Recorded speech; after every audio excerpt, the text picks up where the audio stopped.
So Thanks look, everyone for coming. yeah, Sorry, you thank go, you. Matt. I'll go and then I'll hand across to the next slide and you can do that. I Sure. guess this one's really important for us. This is one we've been working on for a while. Obviously, for many who may not know Stuart Brand, we'll get Siobhan to introduce herself. But what we wanted to do was really double down and just spend the hour going through the various requirements of running your payroll if you work in the disability sector, because we know maintaining compliance with SHADS is hard and it gets harder every year. And maintaining both backwards compliance and forwards compliance is hard. So we really wanted to partner with the team here at Stuart Brown to bring you this webinar, to bring you an absolute SME and domain expert in the area, to really just dive down into all of those cases that you should all be looking at running your business. It's all this is like a bit of a safety net. We want you to know what technically you should be doing to the letter of the law, and what you should be looking at. So at least you've got some kind of context about what other organizations are doing and how seriously they treat their payroll for their existing staff. So I might hand across to the next slide where Paul's just going to run you through the hygiene, and then I'm going to hand across to Siobhan to really just introduce her agenda and herself. So Paul, over to you. Yeah, so look, the most common question we get during webinars is this being recorded? So yes, I heard it telling us it's being recorded when we started it. So yes, we're being recorded. We will be sending it to everybody that registered, even if people that didn't sign up come along. And we have got, there's two parts with Zoom. There's a chat and there's a Q&A. If you have a question that you want Siobhan to answer, use the Q&A. Because then we can sort of track all the questions and keep it. With the chat, it's more for like, gas bagging. And yeah, audio and video off, like you can't turn it on anyway. We'll let we might let some people ask some questions at the end if they want to jump on the mic and ask that. But yeah, that should be it.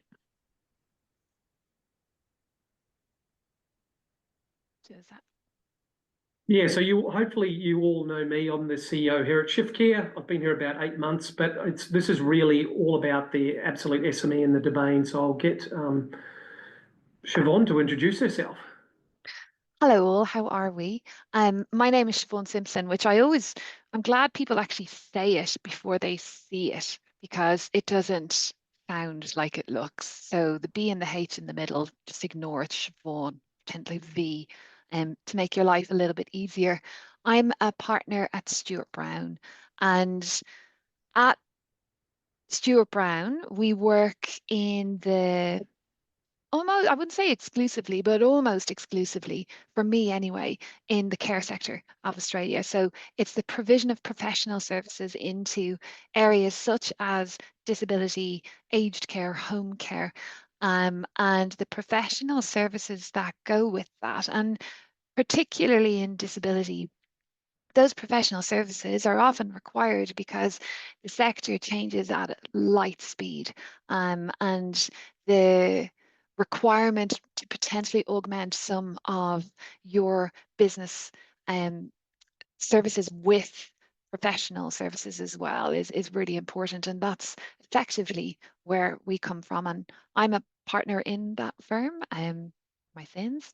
And what I want to talk to you today is about one of those areas that I work in, which is payroll compliance. So this is just a little overview agenda of how I'm trying to pull all of this together in terms of to give you some insight into the findings that I've had on the work that I do in payroll. So this is about us. Very exciting slide to kick off with. Hopefully you don't exit after looking at a slide on what an accounting firm does, but there will be more fun happening after this. But this is to set the scene. And I suppose it's because as part of my background, I am an external auditor by trade. I like to know that the person telling me information actually has credentials to back it up. So we're a chartered accounting firm. We're based in Sydney. We provide all of those little dot pointy services. But what's really key is I work in 3 parts of the business. In external audit, so focus on risk, focus on financial viability. Financial benchmarking in disability, which gives me an insight into the operational performance of the sector and key drivers of that you would have in any disability focused business, and payroll compliance. Now, those last two, the payroll compliance and the disability benchmarking, mean that effectively I'm aware of what the key drivers are, i.e. payroll, and then my work in payroll compliance really illuminates how difficult it is to get that payroll right, but how important it is to get that payroll right. And what I want to talk to you today is about that. So first cab off the rank, and I love Australian phrases. I learn a lot of them from my other partners in the business. First cab off the rank is a good one, and stack hat, another one that I just think is one of the best words I've ever heard for helmet. Anyway, this is a snapshot of why it is so difficult to get payroll right. Oh, sorry, I've hit off something there. Complex award landscape. I will die on the hill on this one. SHADS is a Frankenstein of a modern award. It has had things just bolted onto it. It covers multiple sectors that operate very differently. It is evolving all the time, and it is difficult to interpret.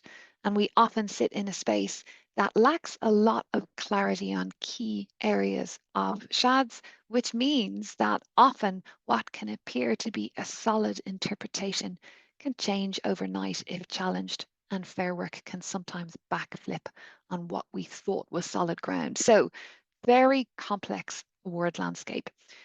If you are in the provision of accommodation in disability, either through SIL, ILO, or the different options, you have effectively a 24/7 work pattern, which makes the application of SHADS even more complicated when you're looking at penalties, weekends, night shifts, and all of the combinations of all of those together.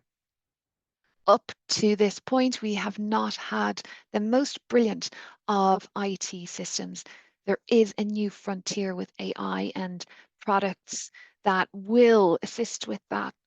But up to now, we haven't had the greatest space to tackle all the complexity. And I'm really glad to see companies just like Shift Care and others really working through that space and trying to improve the technology to allow us to effectively read a 24/7 work pattern under the complexity of SHADS and produce the product well. Actively regulated environment in the form of Fair Work. They are in the space. They are not going anywhere. They've made it very clear this is their area of focus.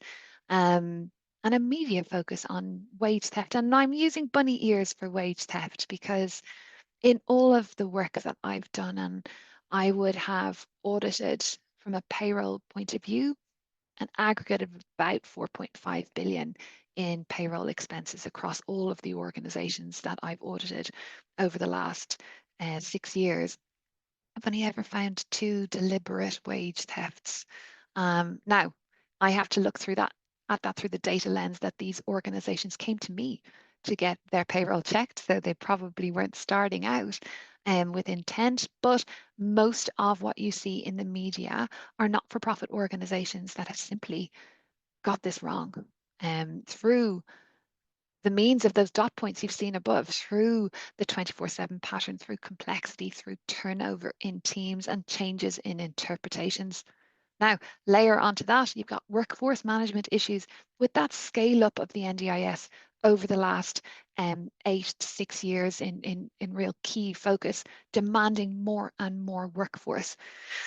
That in itself can result in turnover.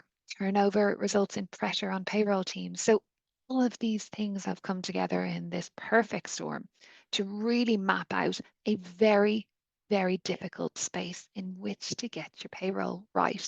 So if you're sitting there worried, you are not alone. I have never found an organization that I've tested that didn't have an underpayment. Don't be scared of it. Everyone has them.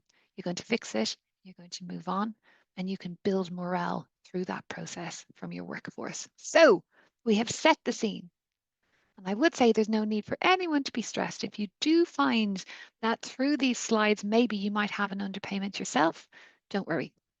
Just contact me. We can talk it out. It's going to be okay. That's the main piece. Everyone has them. Everyone deals with them. Everyone moves on then. Now, what I have found as I've gone through this audit work is that as much as everyone's very stressed about underpayments, what they don't realize they have is overpayments. I find as many overpayments as I find underpayments. Now, here comes that benchmarking work. I think the number is now up to 59% of the organizations in our financial benchmark, and that stat holds pretty firmly across the sector, are now making operating losses. So their core businesses are making losses. When you are in that situation, every dollar counts. So what could be small overpayments add up over the years, and no organization can any longer afford under the disability support worker cost model basis of NDIS pricing cannot afford these overpayments. So what are they? And I've got a selection of the key ones we've noted in that work that we've done. Allowances. They are small dollar values, but they will add up. Allowances for full-time staff. Generally, systems break them down into hourly rates to manage the payment of part-time and casual staff. However, you should cap them at 76 for full-time staff. So for those full-time staff that might do overtime, they shouldn't get those hourly allowances on the overtime. Should be capped at 76. Again, you're talking small dollar values, cents in some cases.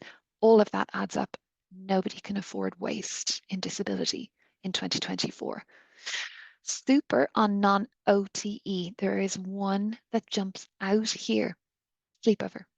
There is currently a private ruling, the ATO, and I can give that to you if you click me an email, I'll send you on the private ruling, which states that superannuation is not payable on the sleepover allowance. It is not ordinary time earnings. Now, I'm not a lawyer, and I can tell you, often things shift very fast with the ATO, with Fair Work, and with rulings on these things. But for now, that's where it stands. On-call travel meal allowances, no super. Workers' comp for certain parts. If you're off work on workers' comp, no super. If you're on a return to work, super, yes. And jury duty. So all of these add up. You're just overpaying for superannuation. You're not getting any better service for your money, just an overpayment. Now, leave loading. Again, think of that 24/7 work pattern and SHADs. If you are a shift worker under SHADs, if you take leave, you're paid the higher of 17.5%, i.e. leave loading, of all of your hours of leave or the shift penalties you would have earned had you worked. It is the higher of the two, not both. Often organizations accidentally set up their systems for both. It's a difficult calculation sometimes for systems to actually go in and review and make the call. So sometimes it can be an arbitrary both. Unpack that for yourself. Go in and just find someone who's gone on leave and test it because it's an expensive one. You're double paying that. Note, disability support worker cost model ignores shift workers completely.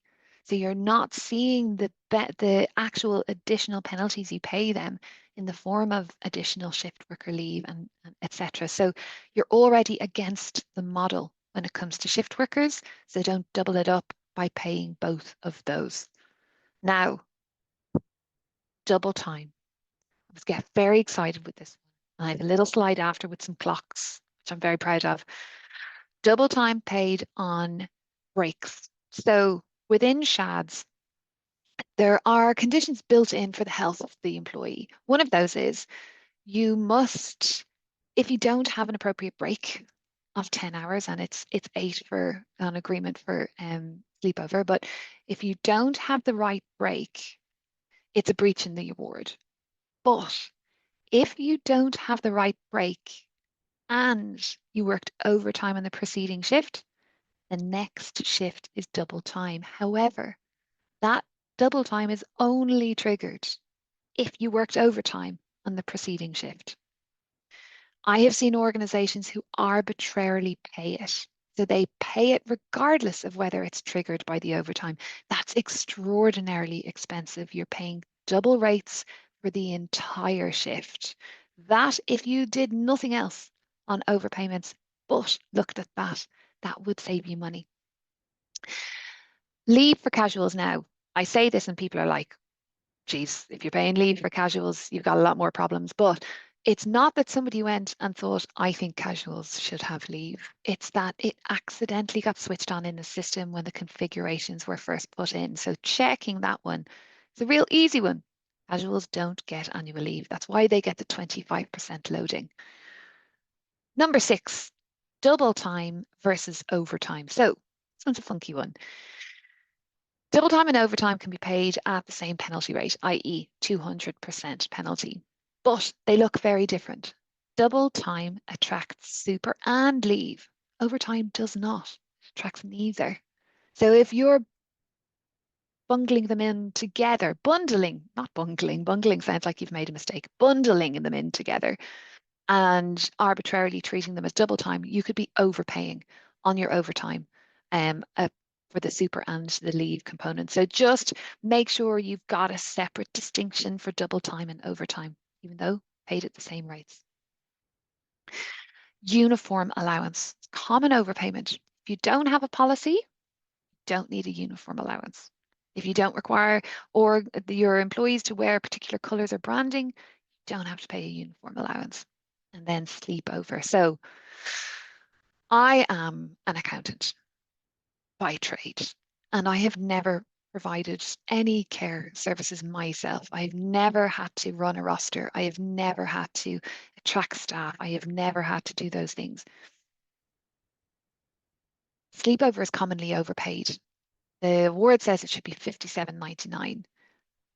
I can see it up as high as 85 sometimes. And that is in order to attract staff. Now, my point with this is always, if that was a historic business decision, map it.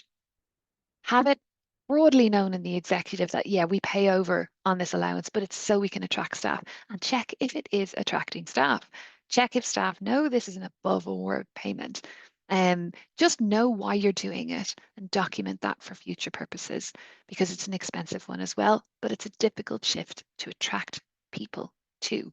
So that's worth noting. So all of these overpayments, they're all efficiencies. They're all from a perspective that it is hard to make a profit in disability. It is easy to make a loss in a disability is another way of putting it. These efficiencies are the new frontier when it comes to those KPIs in the disability space, in specifically the NDIS space. So we just have them here as a reminder to say, as much as we find risk, we also find leakage of expenses. And no employee is providing better service because they have these overpayments. No participant is receiving better care because they have these overpayments. It's just coming out of your bottom line. This is my Siobhan, yeah. one of the interesting things is Rachel just said she's paying her staff $250 cap for the sleepover because in their regional area, they're just finding it too hard.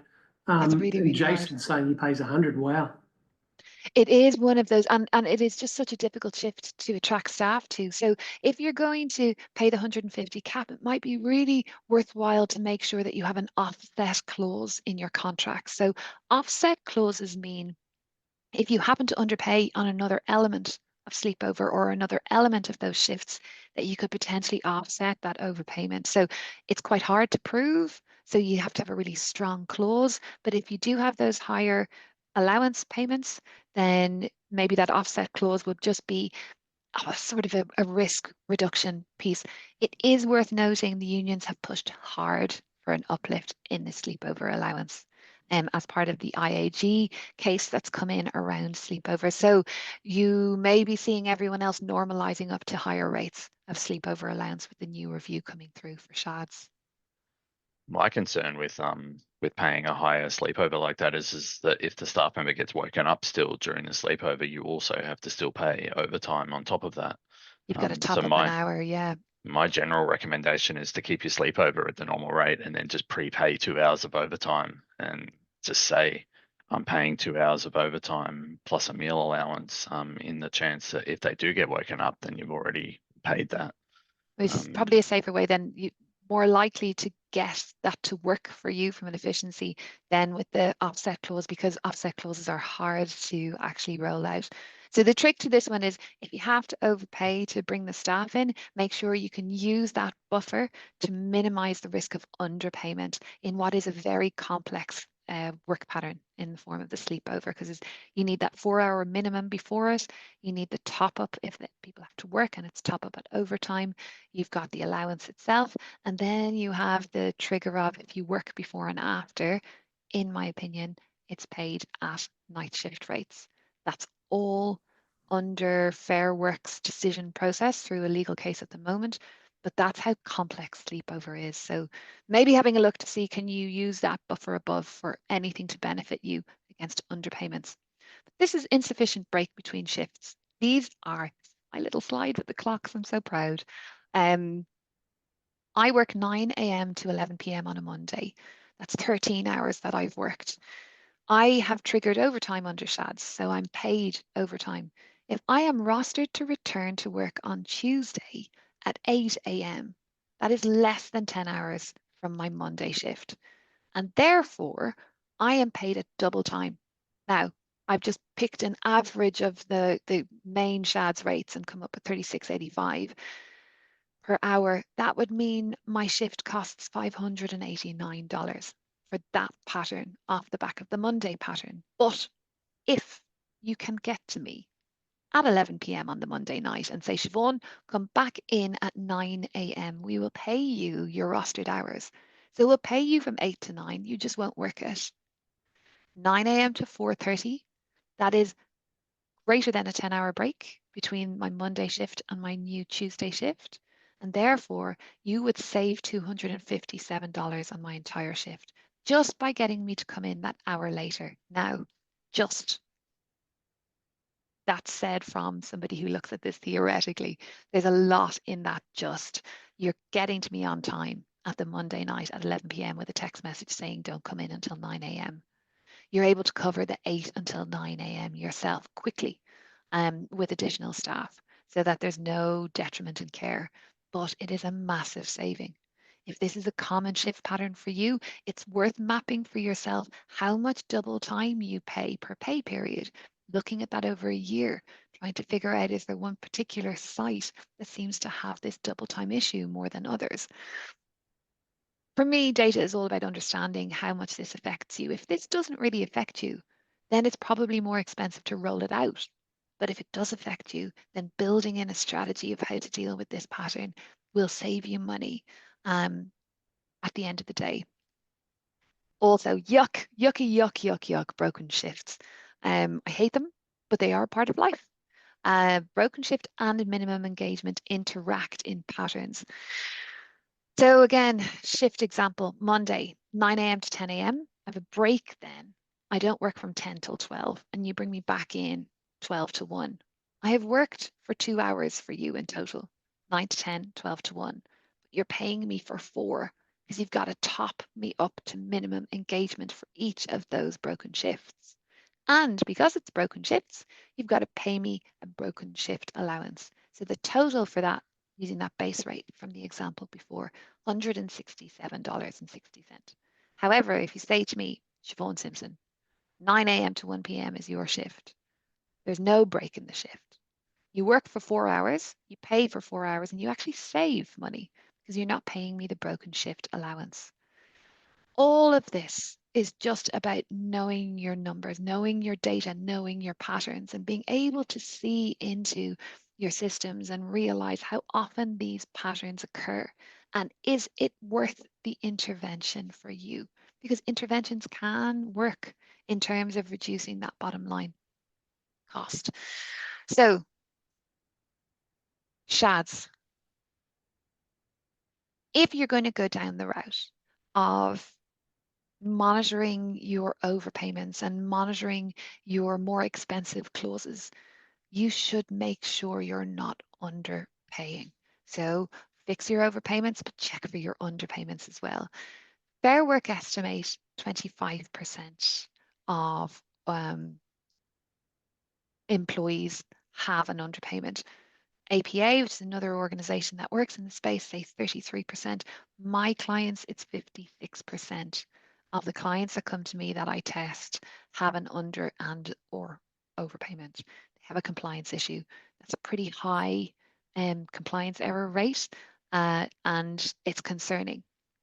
But again, it makes sense when you think back to that first slide with the dot points around the jungle that is trying to apply SHADs in a disability environment that has a really complicated work pattern. So 56% is about just accepting that we are now at the point where unless you have regular self-audits or a process of internal control, you are more than likely going to have an underpayment. And if you have one, where are they? So firstly, if you look at this and go, oh no, I've got one of those, you're probably not on your own.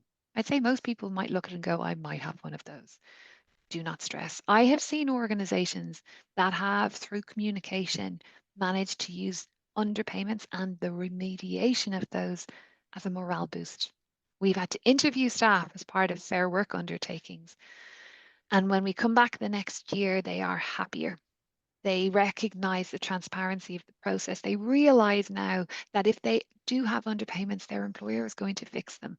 And there is an increase in their engagement in work and their trust of their employer, which can be really, really great. So where are the bodies buried when it comes to SHADs? Overtime, daily overtime, period overtime, meal break. There are core triggers for overtime. Make sure that you are looking at this and ensure that you're comfortable with all of the SHADS triggers in and around those. So daily, greater than 10, period, greater than 76. How those two interact is very, very interesting, particularly with the choice of which shift to apply period overtime to, and ensuring that it's not to the detriment of the employee. Meal breaks, oftentimes in disability, staff take their break with the client, and making sure that that's just documented so that you're not triggering overtime because they're not clocking in their breaks. Minimum contracted hours. If you have this issue, you have my thoughts and prayers, because it is a messy one and it is a difficult one to get yourself out of. Minimum contracted hours means that for part-time staff, you contract them to get 20 hours a week, you are required to pay them 20 hours a week. If they do not receive 20 hours a week of work, then you have to document why, and it generally should be as a request from them, fully documented and all in your system. Look out in your payroll reports to see, do you have a code that is top up to minimum contracted? You're probably going to be fine. If you don't have it, don't panic. It is all about documentation and ensuring, yes, they didn't receive their contracted hours, but there was a reason and we've documented why. Superannuation on leave loading. This is such a good example of how things can backflip in payroll compliance. ATO came out with an amnesty several years ago saying super is on leave loading. None of you knew, so fix it and let's move forward. It was a big deal. Then there was a court case by CBA brought to say they didn't think that there should be super on leave loading. That leave loading might also be the opportunity to earn overtime, and overtime is not superable. I don't agree with it personally, but because of the shift worker greater of condition around leave loading, but it is a case that is there. So there is now this unknown area. ATO very strong on super on leave loading, but we have a court case where the court agreed with CBA's position of not paying it. So that is how complex this is. So with all of my advice today, if you're going to go and roll something out, some legal advice, just make sure you're comfortable with the position you're taking. Overtime meal allowance. So frozen pizzas don't fit the bill. If you work overtime after a certain amount of hours, I think it's 2, you are entitled to receive either a meal on site or a meal allowance. that meal cannot be a frozen pizza. It has to be a proper meal. So if you're in a situation where it's unlikely there's catering on site, you probably don't meet that and you should pay the meal allowance. But again, it is circumstantial and it is dependent on the conditions of employment. Dun, dun, dun, dun, dun. Shift worker additional leave. So under the National Employment Standards, which again underpins SHADS, if you're classified as a shift worker, so I think it's outside of 6 to 8 p.m. is the conditions for that one. If you are classified as a shift worker and if you meet the conditions of a shift worker, you are entitled to an additional week's annual leave. If you run a SIL home and you don't have employees with 5 weeks annual leave, that 5th week, it's more than likely you're underpaying on that space. Shift worker additional leave is a big one. Broken shift allowance. So broken shifts are horrendous because they trigger in with broken shift span of 12. So let's talk about the two together. There is an allowance payable for one break in a shift and a second allowance payable for the second break in the shift. But if you work broken shifts, the clock starts when your first leg of the broken shift commences and then runs for 12 hours. Once you hit 12 hours from the start time of your first shift, it is double time after that. That's a tricky one. What's tricky about it is SHADS does not dictate the length of a break that constitutes broken shifts. It used to. It used to be between 1 and 4 hours. They've removed that. And now it's a judgment call. I would say nothing, if it goes beyond 11 hours, it's not a broken shift. They're not attached. But again, that's just an opinion. That's not a position. Don't have one. But look out for that one. Double time, broken shift, span of 12. So you don't have to be working in that span. It's just from the first start of your first leg of the broken shift to 12 hours from then. Minimum engagement, disability is 2 hours. You need to top that up.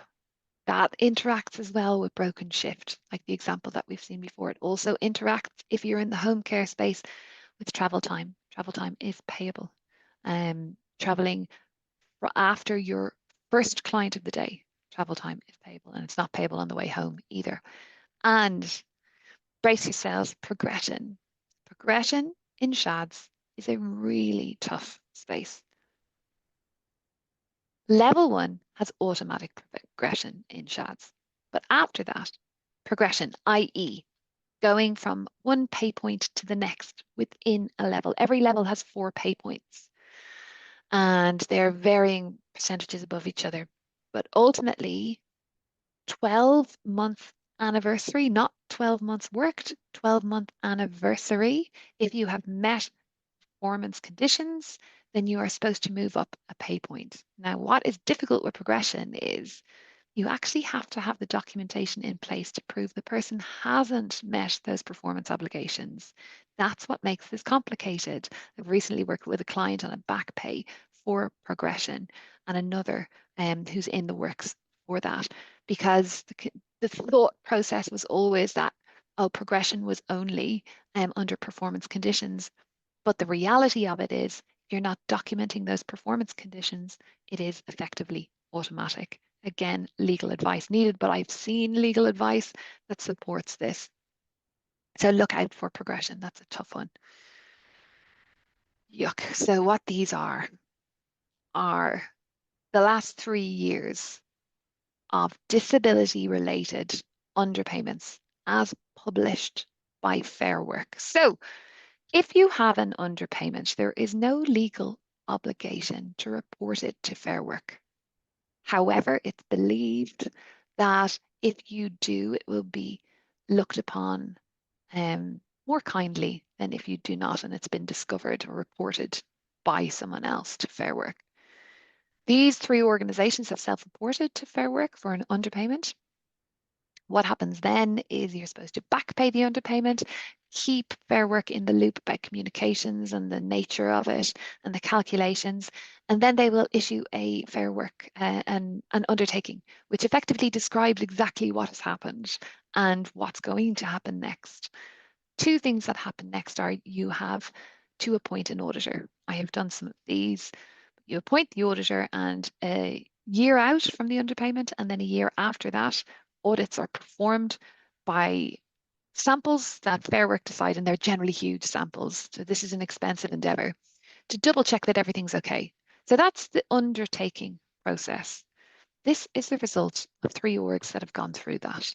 7.2 million for the first one underpaid, 3.1 for the second, and 4.2 for the third. Now, if I can make one point, it is that I have read all of these undertakings, and I know at least one relates to an acquisition. So it's a large organization that's acquired a smaller organization, and that smaller organization had that ticking time bomb of an underpayment in it. And the larger organization was exposed to that. Once you disclose an underpayment, everything is on the table. So all of your pay components are auditable, and it is a difficult situation to be in. But if you look at the types of underpayment, they're similar to my previous slide. Minimum hours, so minimum engagement, sleepover, sleepover, sleepover, sleepover, really tough space. Consecutive days of work, treble time, that would be a Victorian organization because that's a very Victorian clause. The next one was just an incorrect wage rate. And I would speak to one thing, if you have individual flexibility agreements in place in your organization, please make sure you are paying enough above the modern award to cover all of the conditions that go with the modern award, because that's where that came from. Disability Organization 3, allowances, overtime, progression. So just going back to that, what you're saying is if I have an EBA and it's really in one condition, or in an edge case, it works out to be less than the SHADS award, then I could put myself at risk, right? No, so Oh, it's only individual flexibility agreements. So an EBA has to be negotiated, and ultimately Fair Work have to sign off that employees are better off. They boot better off overall. okay. Your base rates in an EBA have to match the modern award. They cannot be lower. But what organizations sometimes do to make their payroll a little less complicated is they bring in Mhm. individual flexibility agreements, which are effectively a salary. But you have to make sure you're always buffered enough above the award that it could cover if you happen to work overtime or if you happen Mhm. to do penalty work, those types of things. So it's a dangerous place to be in with this kind of work in disability, individual flexibility agreements. You're taking a gamble that you've put Mhm. enough in the buffer to cover all the conditions, but you've not put too much in that you're wasting money. So if you have an IFA, an individual flexibility agreement, just be careful with it and pay a huge amount of attention to it. Make sure your ducks are in a row and no one is accidentally going to be underpaid because they worked a pattern. You often see that with allied health in disability. So the health professionals, the HPSA, Mhm. because often health professionals work 9 to 5, you generally find they might be salaried with a buffer above the award. You just have to make sure you're covering everything, leave loading, all of the conditions. It's just a little bit more risky for you. So IFAs and allied health, it's a good test for yourselves just to make sure you are above the modern award for all permutations of your shifts. So this is where it has gone wrong. This is what has gone wrong. Um, and this is what Anna Booth has said. So ultimately, it is the responsibility of directors to ensure that they are paying their staff correctly. This is a new world now. I've been an auditor for 20 years, an external auditor, and I've been presenting at boards for that length of time. I may not look like I could, I'm so young looking, but I have. And I can tell you, I feel it.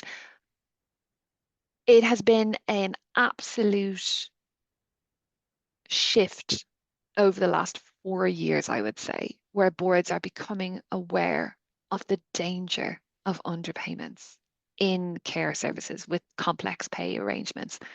It wasn't as big an issue previously. It has suddenly just roared in the last few years. Therefore, simply saying, I don't think we have one, is not enough. So, what they're saying, you need systems in place, you need ways to test this. Now, that can be through a myriad of things, but I always like the stuff that doesn't cost you too much money. Um, I have a full team that do this. If you engage with us, you're talking, 20 grand plus for fees to get this audit work done. But there's things you can do yourself. You can use your own data yourself to go in and check for these underpayments, to give yourself that first health check. How do we go with double time after insufficient break, after overtime? How do we go with all of our super configurations? You can test check yourself those key areas, and we'll send the slides out and you can have a look and build those checks. But looking at your own data first to say, I'm just going to check a pattern and I'm going to follow it through to a payment. And if I'm okay, well, that's a risk assessment. I'll do my next full deep dive or external intervention when there's a change in SHADs or a change in the system. But if you're not looking at this, and if no one's looking at this, Fair Work will not look kindly upon that, particularly with the change in legislation on 1 January 25, where we have the Closing the Loopholes Act come in, which effectively criminalizes wage theft for the first time federally. So we've had that. Victoria definitely have it, and I think Queensland have state legislation, but this is now federal. So it changes the compliance space for directors, for boards, and it increases the risk. So with this is just a snapshot of the why of it. Like, why would you go in and test check your payroll, find the efficiencies, look for the underpayments, assess the risk, move forward? This is a map of the operating margins in our benchmark at Stewart Brown. Started off in FY21 with a positive 1% margin. So that's your results as a percentage of your total revenue, how your org is going effectively. FY21, we know, had some pretty high TTP, some pretty high loadings on top of the base pricing. And then as we've seen them fall away, we've seen the margins drop right now down to December 23 with a negative 3.1%. That's the average across the whole benchmark, negative 3.1%. Organizations cannot afford to spend more money on payroll than they need to. So an investment in either the systems to make it more efficient or internal control processes to make it more efficient will pay you back in spades when it comes to this as a frontline cost, as the key driver of operating performance. And just one quick question, Mm. Siobhan, sorry. Going back, if I have identified some underpayments in my business, and let's just say they're Yeah. small, there's a question here of, a couple of $100 over a 6-month span. I think your feedback was you don't necessarily need to report that as long as you're making good on that. Is that correct? So there's no legal requirement to disclose an underpayment to Fair Work. And with the new legislation, they haven't put in a legal requirement still. So even with the new legislation, there's no legal requirement. But anecdotally, I have seen it work to the benefit of organizations if it is a significant underpayment. Now, I've seen orgs go in and self-report to Fair Work for a 20 grand underpayment. And the amount of pain they have had since then, that was needless. They could have just remediated it, ensured that everyone in the staff were aware everything was boxed off and sorted out. So I would definitely seek legal advice before I went anywhere near reporting an underpayment to Fair Work, because their own language is that it would be systemic. So it's an underpayment that's not just a one-off human error. It is a systemic underpayment that would impact everyone who incurred that pay component. So leave loading is a perfect example. If you forgot to pay leave loading, that's systemic. It impacts everybody. It's probably going to be a high dollar value and significant. Then you get legal advice and say, on the path to remediation, so on the path through where you consult with your staff, you consult maybe with the unions, get the legal advice in advance to say, should we report this to Fair Work? Most of the larger orgs will have large underpayments because of the volume of transactions. They generally do self-report. It is a really, really difficult decision to make because it's going to bring a lot of expense to you in terms of the time cost in your organization, but also those audit requirements that you will have from the undertaking. But you might save in terms of some of the support you could receive from Fair Work in future. Like when those audits come through, when I did that work, I saw Fair Work kind of go slightly softer on the client than I would have expected because they self-reported. It's Good advice, good a advice. tough Yeah. space, but always get legal advice. Now, also bear that in mind, your lawyer is probably just going to tell you to self-report, so weigh it all up.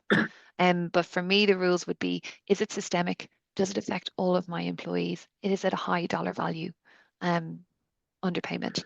And then make Well, I your guess, decision. and then the other aspect has to be, say, if I've proactively identified this, even historically, and I've gone on a path to make that good, and if it's, a smaller, underpayment, for example, and I've worked to rectify that and I've got that documented, surely that would, that's going to that's going to be viewed positively by the Fair Work Commission, later on down the track, should something else occur anyway. So potentially for our smaller providers, a lesser need to report those kind of things, as long as Absolutely. they're proactively addressing them, even retrospectively, and just documenting that themselves. Yeah, and the one other difference with self-reporting is that you're then required to pay interest on the underpayment, and that's there's a court penalty rate. I think it's sitting at 8.5%. It's pretty hefty. Mm, That would be something to consider. I recommend to my clients go if you're not self-reporting, act as if you have. So everything is there in mm, place. If Fair Work ever do come and talk to you to say, well, we checked everything. We didn't just stop with this underpayment. We checked the whole payroll, not the entire payroll, but as in you checked mm, all the pay components. We looked to see was there anything else. We remediated it on time and we paid interest. So again, these are all sort of risk assessments that you make as you go through that process. But you're right, because the other thing that's going to happen from 1 Jan is that because of the new legislation, I reckon Fair Work are going to be very, very, very busy. And mm, they mm, may now have a new assessment model for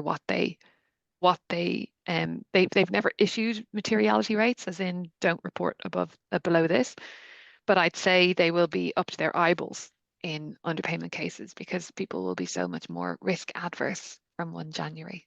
But don't stress about it. This happens all of the time. And I think we're fine. We're going to get to a space where you probably have an annual check audit of your payroll and you remediate anything that happened in those last 12 months you're fixing. And this is a regular occurrence as we move forward. We will have new shads coming through, not sure when. But sleepover is one thing I didn't touch on. And Matt, if I've got time, I'll just speak to it really quickly. yeah, go for it, please. So sleepover is the 8-hour break that you have where you're sleeping at a client site, but you're not working. Um, there are, as Paul pointed out, lots of different clauses that interact. You have to pay at least 4 hours before or after. That's minimum. You have to pay for wake up to top it up to an hour at overtime. You have to pay an allowance. But often the pattern works. It's a shift that is 4 p.m. to 10 p.m., sleepover from 10 p.m. to 6 a.m., and then they work 6 a.m. to 9 a.m. That's the most common pattern we see. At the moment, as Shads stands today, in my interpretation and as reflected on the Fair Work website, that entire pattern from 4 p.m. to 9 a.m. is one consecutive shift. It's contiguous, they're attached. So it's not a broken shift, which means penalty rates paid on the shift is driven by the end of the shift. And that is a night shift penalty rate. So the entire shift from 4 p.m. to 10 and from 6 to 9, night shift rates. But here's the rub. IAG have come through. AIG. AG is my bank, I think. AIG has come through with a case that has been brought on behalf of some pretty big players in the space because I know a lot of large orgs that do not pay it this way. They pay them as 2 separate shifts. They don't apply the night shift penalty to the entirety of it. And remember, when we talk about that, you're not paying for the 8 hours in between, but Shads treats it like it's one shift. So 4 to 10, 6 to 9, one shift. That case is currently in front of Fair Work. The case to challenge that, the case that actually comes in and says, no, no, no, no, those are 2 completely separate shifts. The 4 to 10 should be afternoon, 6 to 9 is just normal. There's no penalties on it. That's being challenged. And onto that, the unions have tagged in we want more sleepover allowance. So that probably will slow this case down. We expect at some point next year a ruling on it. So if you are in the one camp of saying they are two separate shifts, hold off. The ruling will come in next year. If don't get stressed by that consideration that, in my opinion, it should all be at night shift rates because Fair Work may flip on their current position and support the AIG case. Sleepover, therefore, is a moving target right now. I reckon we'll have half the sector with an underpayment and half the sector, if it goes the other way, with an overpayment. It's an unknown, so don't fix it if you think you have an issue, and we'll wait and see what Fair Work do. And that's the problem. What we would have thought was a very clear interpretation can very easily be challenged, and Fair Work wait for someone else to pay the legal fees to nut something out and then make a decision. So sleepover is an absolute moving target at the moment. And I think this is just a snapshot. If you're going to go in and look at your data around overtime, double time, all those things, if you're going to start looking at whether you have underpayments, have a quick squiz as well for these workforce metrics, because these are what are built into your disability support worker cost model. These are underpinning your pricing. So basically, you're supposed to have 1.5% workers' comp. You're supposed to have a span of control. That says pan of control, which is a bit like a pan. Span of control of 15 to 1. That's full-time equivalent. 15 support workers for every supervisor. That's the ratio you're getting paid for. And maximum casualization of 30%, plus all of those productivity percentages for your frontline staff. While you're looking at the other data, look at this too. This will help you with efficiency as well. And that's really important moving through the next few years with the unknowns around IHACPA, whether they'll take over independent pricing, whether it will stay with the NDIS, what's going to happen with margins. Control what you can control, which is this stuff. These are our provider results, which is a sad point to end on, but it is just a word of caution that from an operating performance perspective, balance sheets are being drained. Organizations are making losses in disability. So every dollar counts. And that's really sort of the wrap up for me, is that while you are ensuring your compliance, so reducing your risk of underpayment, you could actually be saving money off your bottom line through efficiencies and overpayments. And I'll hand back to you guys if there's any questions you wanted me to go through, because I think this is the end of my Yeah, I've slides. got a couple. I tried to answer as many as I could. Good man yourself. Someone's asked, and it might be pertinent to that last slide you were showing, what percentage of providers does your benchmarking represent? So we have 2 wow, it's moving all the time, but at December it was 2.6 billion in revenue. We've got 4.4% of participants, but because you have 230,000 providers, it's much easier to get that space of the dollar value of the spread rather than the number of participants, because as we know, there are so many providers in disability. So about 4.5% of participants, so the provision of services to 4.5% of participants and 2.5, 2.6 billion. That's grown exponentially for our June 24 benchmark. So I believe there is enough of a sample size to make trend analysis from, but also our trending in and around those losses reflects what NDS, the peak body, have in their state of the sector reports as well. So a lot, it's all tallying up. Someone's asking about broken shifts, and just confirming that it only applies to home care employees or social and community service employees performing disability services work. Yeah. Yeah, So I think it so excludes the other in the SACS categories. So the I can't remember the social yeah, services. there's Yeah. some So bunches. Okay. it's disability and home care because of the patterns that they work. Oh, word to the wise. Schedule E has now been split into an E and a Schedule F. Home care are now paid under Schedule F from 1 January 25, and disability home care is paid under Schedule E. So that space where orgs in disability were paying base rates for disability at that lower level at the SHADS home care, they have separated them out now. So they maybe look, but they haven't removed it. So that's a really interesting move. Just wanted to check this one. I assume there is no difference, but someone's saying that they've got a staff member that does a Zoom meeting one-on-one with a client from 9 a.m. to 10 a.m. for an hour, and then they have a shift later at midday for 3 hours. Do they still have to do the 1 hour, the 2 hour minimum shift for that Zoom meeting? Yeah. Yeah. Yeah.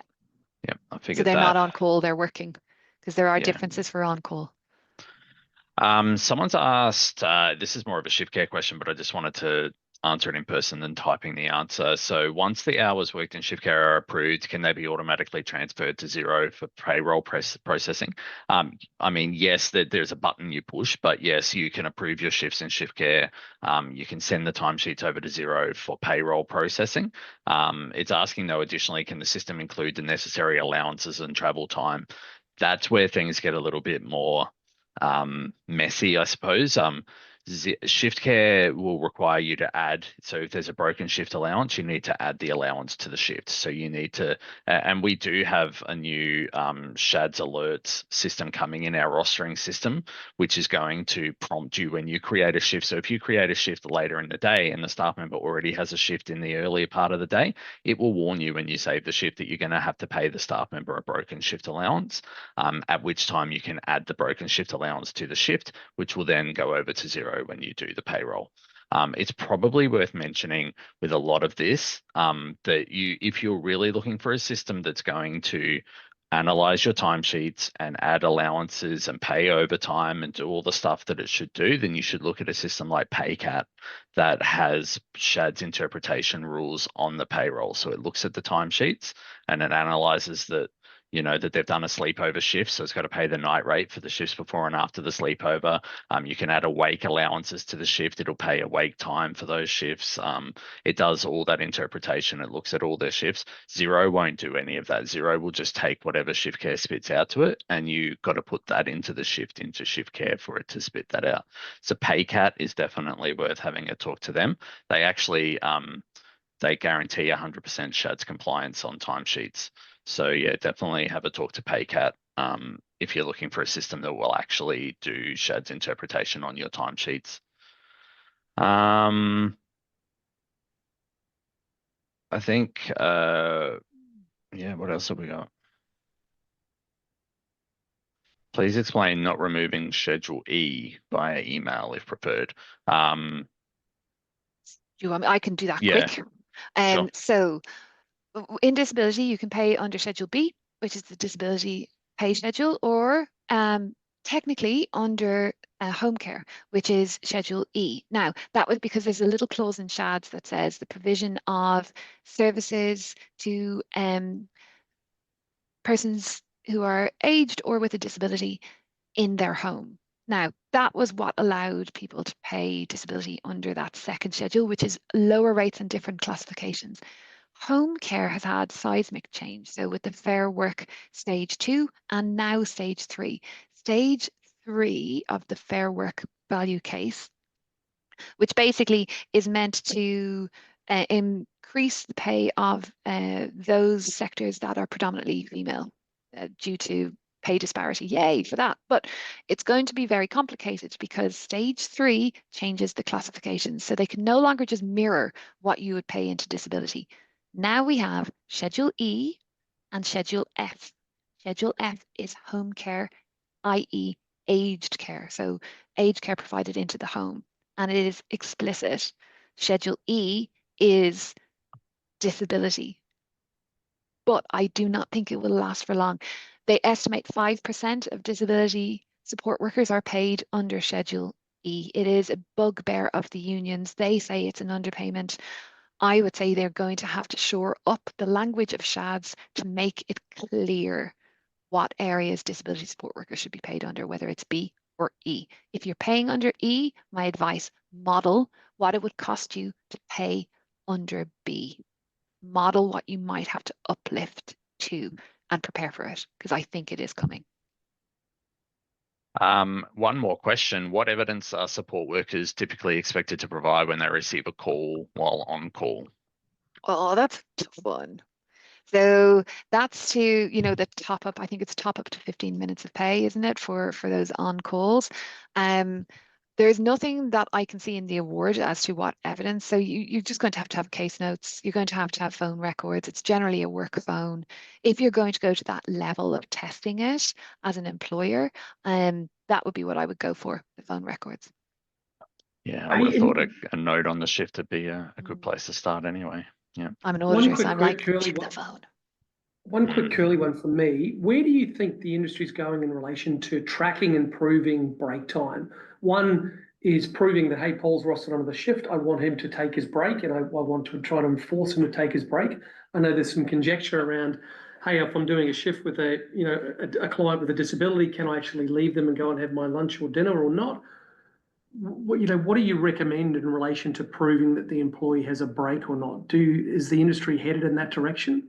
I think so. So a lot of the issues, like Macca's, theirs was breaks. That's where they Mm, fell over, was breaks. The risk for disability is proving that you offered the break, that they yep. took a break, but they're still getting paid. So to me, it's ring fencing the time to say paid break. So you can prove there's no risk that they didn't take a break. That's where I think it's going to go. It's still always going to have to be flexible. It's going to have to offer Mm. breaks. It's going to have to offer them within the timeframes or trigger the overtime that comes with it. But it has to follow the shift requirements, the work requirements. And to me, right now, the first hurdle is that proof that I am a disability support worker. I ate my lunch and took my break with my client, but I got paid for that time. And I agreed to that. And I feel that could be achieved through just tweaking the roster to have another code in your system showing paid break. Yeah, I agree. Totally agree, right, Paul? Yeah. Yeah. I think that's where it's going to go, and being able to sort of backwards prove that, hey, I did offer Mm. Paul this break and he was paid, and he acknowledges that. I think that's going to be key moving into the future. We're seeing that kind of stuff happen in California, where the providers are getting sued for not demonstrating that they offered Paul the break. And it is because with shads, after you go past a certain time frame, and if you don't receive a break, you're in overtime.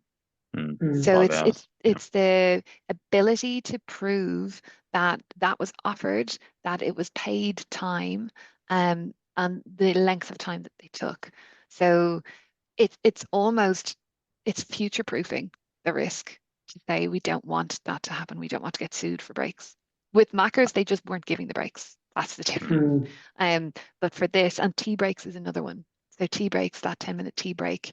So just having the codes, and to be completely honest, the pattern that I described, don't come in until 9. So your shift starts at 8, and to avoid the double time, come in at 9. You should be ring fencing that hour as well. To say they didn't work that hour, we're paying them for that. Or you can't prove Mm. that you don't trigger the double time. So That's the easy enough flex, with a clock in on yeah, shift. Yeah, so they could just clock in at 9. So yeah, then, yeah, and to or show 10, that it was whatever. paid, but it's different. It's not technically Yeah. time worked. So I've yeah. got a question here that's really commonly asked about the progression of the SHADS award and staff going up. So I guess the question is, do they have to be moved up a level, even if what if your review of their work, they don't?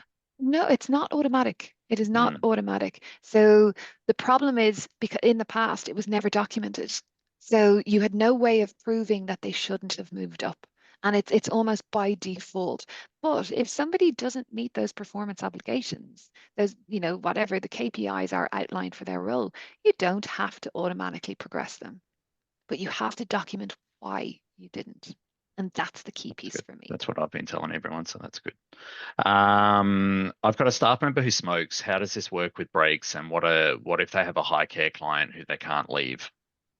But there's nothing in shads about that, and they shouldn't Yeah. be smoking because it's very bad for you. Um, there is no, it is not an allowance. It is not a entitlement. A break is an entitlement. So a tea break, they are entitled to a tea break. They are entitled to a meal break. What they do in that time is totally up to themselves. Um, if they want to take that break, they can take that break. But that goes more into an operational sort of clinical side to ensure like what kind of client is this? Can they be unsupervised? All of those questions. But from a SHADS point of view, you are Yeah. entitled to a tea break, you're entitled to a meal break. And Someone's you shouldn't asking, smoke, it's bad for you. hmm, very bad. Someone's asking about paid meal breaks and with shift care. Is it achievable in the advanced edit settings? So look, the only breaks that we have in shift care at the moment are unpaid meal breaks, but I believe we're looking down that path of staff being able to log their breaks and being able to say that they took a paid break as well as an unpaid break, and being able to say what times they took it. So we're looking down that path to shore up this exact conversation that we were just having about paid breaks and all that kind of stuff. How do we pay when the support worker accompanies a client on a holiday, basically with them 24/7? Well, that's a loaded question. There is a 24/7. There are codes within chats for that. you pay a So lot is the answer, yeah, really. through the But absolute I have most. seen people do it. I saw someone doing it just last week. Yeah, there's pretty clear rules in the Shads Award about paying a 24-hour period, and like the first 10 hours is a time and a half, and the rest I can't remember exactly, but there Yeah. is rules in there. So yeah, Yeah, look up there's the 24/7 stuff. yeah, and that got sort of tweaked as well with the changes that came out on 1 Jan 22 when they brought in minimum engagement, those changes and broken shift. There was changes 24/7 as well as the on-call and remote working. But you'd have to query as well from an NDIS point of view, going on holiday with a client piece. This is So a there are great two question. questions. This is a great question. I don't think you can answer it because it's not really a payroll question. But if the staff member is having a paid break with the participant, is that chargeable time? I think it would be because they're having it with the participant. I think the question is, what if it's an unpaid break? I think a lot of people still charge for that 30 minutes of an unpaid break. And I think that's a bit of a grey area there. Because Yeah. arguably you're probably not providing the care. Probably depended on the plan conditions, depended on a Mm, few different factors in there. But I like the question because it's that thought process between productivity and ensuring that what you're paying for, you're billing as well. So they're exactly. all linked in. Can you make a break as a task mandatory in the shift, and then essentially worker needs a tick to say they notified to have a tea break? Yeah, I mean that could definitely be one way. I mean, the other thing you could do is just have it in your progress notes as a required field in the notes that they write when they took their break, and that'd be the current workaround until we have a better a way of logging it in the app. But yeah, that both of those ways are ways. I think if you can demonstrate that you're providing methods for your staff to notify and have logs of taking breaks and doing breaks, then you're showing that you're actually providing that stuff to your staff, and that's what they're going to be looking for. Any advice on employing my first staff members? I'm a sole trader at capacity and have new clients asking if my services can support them. Thanks. Yeah, get a bookkeeper, set up your payroll system. Shads is not to be messed with. That would be Yeah, my advice. It's not a read the simple Shads thing. Award. So if you don't have the capacity to apply Shads in its entirety, then buffer and pay enough above that you don't have to work out individual hourly rates. So that example would be you are effectively have a salaried employee. You're going to lose money. It's going to be more expensive, but you might save it in risk and save it in the time cost of payroll processing. But Someone, step sorry, yeah, carefully. Yeah. definitely. Someone was asking, and I answered it. I typed an answer, but they asked whether this stuff that you were talking about applied to ABN workers or contractors, and I said no. We're talking about employees that are under the Shads Award. But I thought it might be worth talking about the fact that Fair Work are not pleased with No. providers that just try to get out of paying the Shads Award by saying that all their staff are contractors and then they don't pay the Shads stuff. So I think they're cracking down on that at the moment, aren't they? They're sort of saying if a staff member looks and walks like a duck and quacks like a duck, then it's a duck. Like if you are hiring a staff member who pretty much should be an employee under the Shads Award, but you're just saying they're a contractor, then that's not going to fly coming up. 100%. So we started off with work pack versus scheme a few years ago, and that was that concept that a casual employee is not casual if they work for you all the time. That was sort of the first iteration of this. Therefore, they were entitled to leave entitlements, and you couldn't claim back the 25% loading, phase one. Now we have the change next year, which is in relation to labour hire. So if you have a labour hire employee, and if they stay with you for longer than 3 months, they have to be paid the same as your permanent employee that stands beside them. So again, this next iteration of, I suppose, Fair Work's approach to this new gig economy. Contractors is a very delicate space to be in. You need legal advice if It's you use dangerous. them and if you use them regularly. And I have seen contractors come back and say, you owe me super, you owe me leave, and you owe me all these conditions. You do not want to be exposed to that. And there is no one size fits all with it. It is specific to you and the contract that you have with them. Be very, very careful because there I are no think loopholes anymore. Yeah, I think also the whole, like, when I ask employee, when I'm setting them up, I say, do you have casual and permanent part-time staff? And they go, nah, they're all casual. And I sort of, like, in my head, I'm like, Oh, "Dum bum." Like, yeah, you can't just be giving a casual 30 hours every single week. And at some stage, they're going to become permanent part-time, and yeah. they can request that at any time, right? Or after Yeah. a certain period. And you have to check in with them every 6 months. Would you like, you have to offer them the role of Mm, permanent role, and that's in shads every 6 months. So it comes back, there are no loopholes. There is no way to avoid shads. mm. You've got to pay it. You've got to pay it right. And get legal advice if you're not doing those things. That's your first step. Go to a lawyer, give them the contractor's contract, understand what your risk is, figure out how much you might owe. Because remember, it's 6 years. That's the time frame of an underpayment. 6 years it goes back. So that's how far back you would have to back pay. A couple more questions. So someone said a contract is owed super. I mean, no, like they're not an employee of yours, so you don't pay super. It should be included in the contract amount that you're paying them, and then they take care of their own super. But that's what we're saying is that's why, you got to be careful because they might come back and say, well, actually, I was an employee, not a Yeah. contractor. Yeah. Sorry, So it is you that should have paid me definition. super.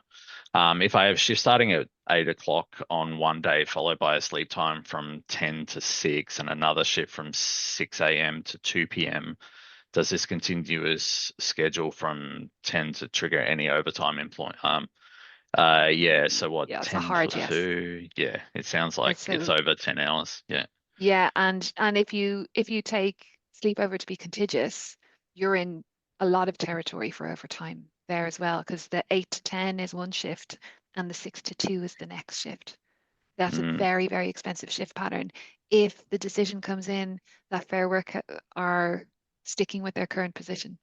So that's a really expensive shift pattern that you have right there on that shift.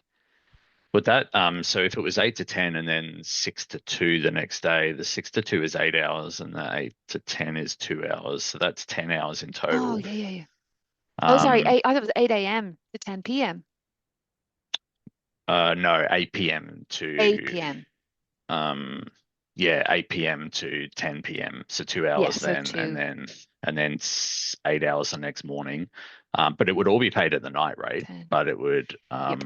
I don't think it would kick any overtime in. No, no, it wouldn't. Unless So, you had a wake up and then, because yeah. you're at that 10 hours, and if you wake up and you go over it, but your wake ups are going to be overtime anyway.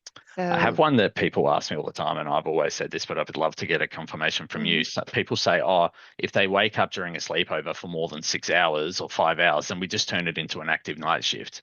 And I say, well, you can't do that because you rostered it on as a you rostered it. sleepover. Yeah, So you have to pay overtime for the 6 hours or the 8 hours. If they're I awake would for the agree. whole 8 hours, yeah, Yeah, that's I would cool. agree. Look, to be completely honest, when you look at shift patterns, as a rule of thumb, is the employee better or worse off? And if you pick the better off option, you've got where Fair Work's going to go with it. Mm. So they rarely fall down on the side of the employer with this sort of stuff. But if you rostered someone for a sleepover and they worked 6 hours, that's 6 hours of overtime. Exactly. And my argument to that would be if you have a client that you know is quite active at nighttime, then just roster on active night shifts. Don't roster Yeah. on sleepovers, and then you'll be covered with that. Yeah, and that kicks into revenue as well. Are Mm, you being funded for that? That's mm, the second. So if you're being funded for it, then, and you're not rostering it, what's happening there as well? that's true. And yeah, do you need to have a review of their plan if they Yeah. have they started waking up more often than they used to, so they need to revisit the plan. And yeah, exactly. Hey, Cool. Paul, Look, I Yep. One last one. I think it's really interesting is from Faith. Portable long service leave is something that they've just learned. We have to back pay it from 2020. Is that a new thing that's come into the industry about portable long service leave? So portable long service leave is in place in ACT for decades, I believe. It's been in place for a really long time in ACT. It's in place now in Victoria. It's coming in to New South Wales. So what this could be a case is that you were in a state where it was active and you haven't been paying it. You may have been accruing your leave, but you haven't been paying it into the portable long service leave fund. So that's where you would have to transfer it back across at the premium. Generally, you pay a base percentage into a fund, and then that leave is portable with the employee coming to New South Wales. Already in Victoria, not sure about the other states, but I know ACT as well. So I'd say what's happened is they're in a state where it's been in for a long time and Right. they just didn't know. I'm going to have to duck out in a minute, but someone's asking about are wake ups requiring consistent wake up beyond the first 2 hours? No. If a staff member, the award says that they need to perform work, so it's not that they got woken up. Do they need to perform work? If they perform work for 10 minutes, then they get paid an hour of overtime. If they work at more than an hour, then if they perform work for more than an hour, then they get paid whatever they got woken up. It's also a hard one to prove, isn't it? You know, how do you Mm. prove that the wake up happened? How do you prove all of this stuff? But you've got to take some of this on notice. If we're working from 6 to 10, 4 hours of sleepovers from 6 a.m. And then they work 8 hours after, is it classified as a 12-hour shift and overpaid after time? Yes. So that's my understanding, right? If they work 4 hours before the sleepover and 8 hours after the sleepover, then it's 10 hours of night rate plus 2 hours of overtime. Yeah. So 4 hours before, so that's your 4 hour block. The block, it can be before or after. It doesn't have to just be before. So 4 before and 8 after, 2 hours of overtime and 10 at night shift rate. Yeah.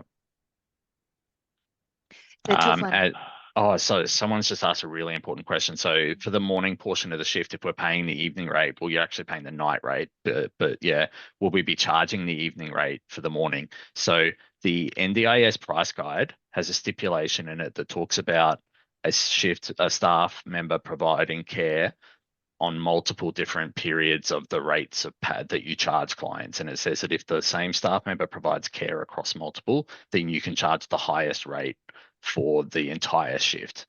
So yes, my answer to you would be that yes, you can charge the evening rate for the morning portion of the shift because you're paying the staff member the night rate, which is why they have that clause in the NDIS rate, in the NDIS price guide, so that you're not out of pocket for the extra that you're paying the staff.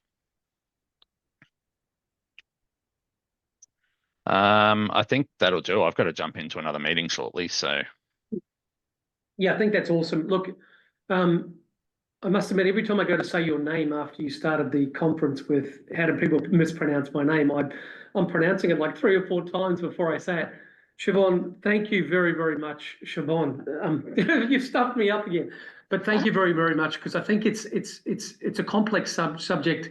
There's not enough accessible information at hand for a lot of our providers out there. This is a hard domain, and it's really hard. So on behalf of all the providers that joined, and we've still got like 95 online, thank you for taking the time.